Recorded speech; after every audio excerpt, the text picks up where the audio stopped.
एक और बड़ी खबर मिल रही है। कोरोना की तीसरी लहर को लेकर सरकार अलर्ट हो गई है। यूपी सरकार ने निजी अस्पतालों को निर्देश दिए हैं। न्यूनतम ऑक्सीजन रखने का निर्देश दिया गया है, बैकअप रखने का निर्देश दिया गया है। 50 से ज्यादा बेड वाले अस्पतालों में ऑक्सीजन जनरेशन प्लांट जरूरी होगा। 50 से कम बेड वाले अस्पताल में ऑक्सीजन कंसंट्रेटर जरूरी होगा। अपर मुख्य सचिव अमित मोहन प्रसाद ने यह पूरी जानकारी दी है। तो बड़ी खबर लखनऊ से आपको बता रहे हैं, तीसरी लहर को लेकर योगी सरकार एकदम तैयार है और इसको लेकर दिशा निर्देश भी जारी कर दिए गए हैं। 50 से ज्यादा बेड वाले अस्पतालों में ऑक्सीजन जनरेशन प्लांट जरूरी होगा।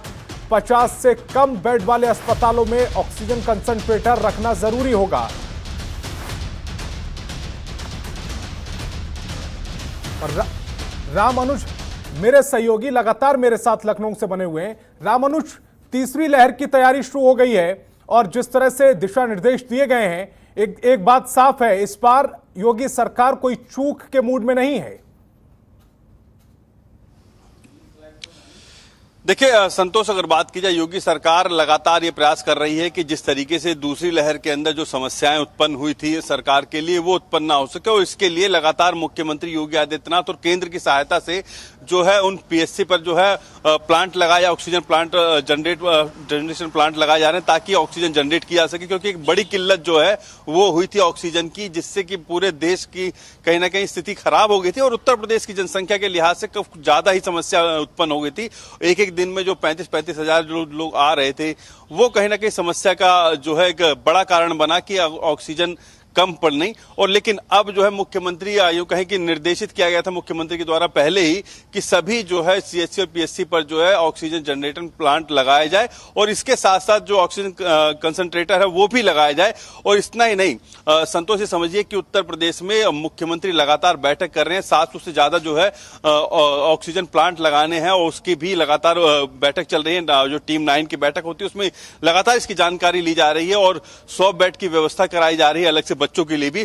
तो अब जो है अपर मुख्य सचिव जो हैं अमित मोहन, उन्होंने साफ निर्देश किया है कि 50 बेड वाले जो हॉस्पिटल होंगे उनको ऑक्सीजन जनरेटर प्लांट लगाना ही पड़ेगा और उसके साथ साथ जो 50 बेड से कम वाले हैं उनको ऑक्सीजन कंसंट्रेटर लगाना पड़ेगा। तो जाहिर सी बात है, अब ऑक्सीजन की कमी नहीं होनी चाहिए, ये एक्सक्यूज कोई नहीं दे सकता। और उनकी जो लिमिट है, उनकी जो निर्धारण है, उनको अगर सरकार से और चाहिए होगी तो उसके लिए भी सरकार तैयार है। लेकिन पहले वो स्वयं जो स्वावलंबी है या यूं कहें आत्मनिर्भर जो है उन हॉस्पिटलों को होना पड़ेगा जिनके 50 से ज्यादा जो है जिसमें बेड हैं, और जिनके 50 से कम बेड हैं उनको भी कहीं ना कहीं ऑक्सीजन कंसंट्रेटर रखना पड़ेगा ताकि ऑक्सीजन की कमी से किसी की जान ना जा सके। और इसके लिए खासा निर्देश दिया और कड़ा निर्देश दिया है ताकि आने वाली थर्ड वेव को रोका जा सके। और उसमें अगर कोई समस्या होती है तो ऑक्सीजन की जो बड़ी समस्या पिछली जो सेकेंड वेव में हुई थी वो ना हो पाए। जी रामानुज, ये ऑक्सीजन को लेकर दिशा निर्देश दिए गए, इसके अलावा भी कुछ दिशा निर्देश दिए गए किस तरह से काम करना है और किस तरह से इलाज की कमी ना हो, इसको लेकर भी दिशा निर्देश दिए गए, बेड की कमी ना हो।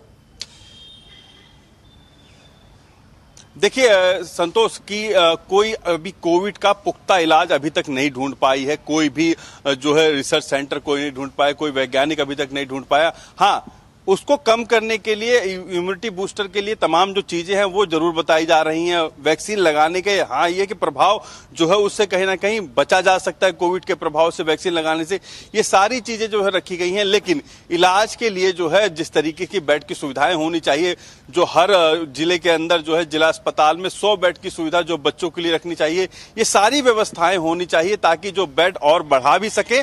और ये माना जा रहा है कि अगर कोई और ज्यादा विकट स्थिति होती है, जैसे कोविड की जो सेकंड वेव में रही है, उस तरीके की कोई स्थिति होती है तो स्कूलों को भी जो है कोविड में शिफ्ट किया जा सकता है, कोविड हॉस्पिटल में शिफ्ट किया जा सकता है। और इसके लिए सरकार ने पहले ही सबसे बातचीत कर रखी है ताकि थर्ड वेव आने पर जो है और समस्या अगर उत्पन्न होती है तो उसके लिए बेड की कमी ना पड़े। और इसमें भी सरकारी हॉस्पिटल जितने भी हैं उसमें 100 बेड निर्धारित किए गए हैं हर जिला अस्पताल पे ताकि बच्चों की जो है जान बचाई जा सके। क्योंकि माना ही जा रहा है, वैज्ञानिकों का कहना यही है कि थर्ड वेव जो होगी वो ज्यादा प्रभावित बच्चों को करेगी और इसके लिए पूरे 75 जिले के अंदर जो है 100 बेड की व्यवस्थाएं अलग से कर दी गई हैं बच्चों के लिए। और इसके साथ साथ अगर बात की जाए तमाम जो और आम जनमानस है उनके लिए भी प्राथमिक स्वास्थ्य केंद्र पे भी व्यवस्थाएं की जा रही हैं।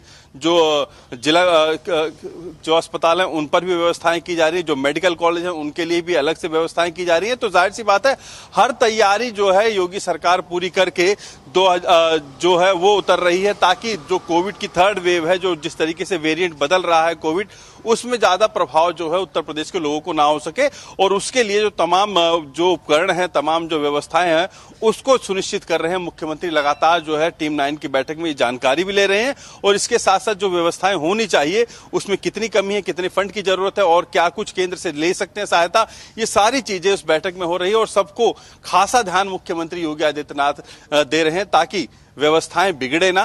जो कोविड का सेकंड फेज था उसने जिस तरीके की किसी की जान जाए ना, और कोरोना की तीसरी जो लहर आने की संभावना जताई जा रही है उस पर योगी सरकार बिना जान माल के नुकसान के साथ आसानी से कामयाबी हासिल कर ले। रामानुज, आप हमारे साथ जुड़े, आपका बहुत बहुत शुक्रिया।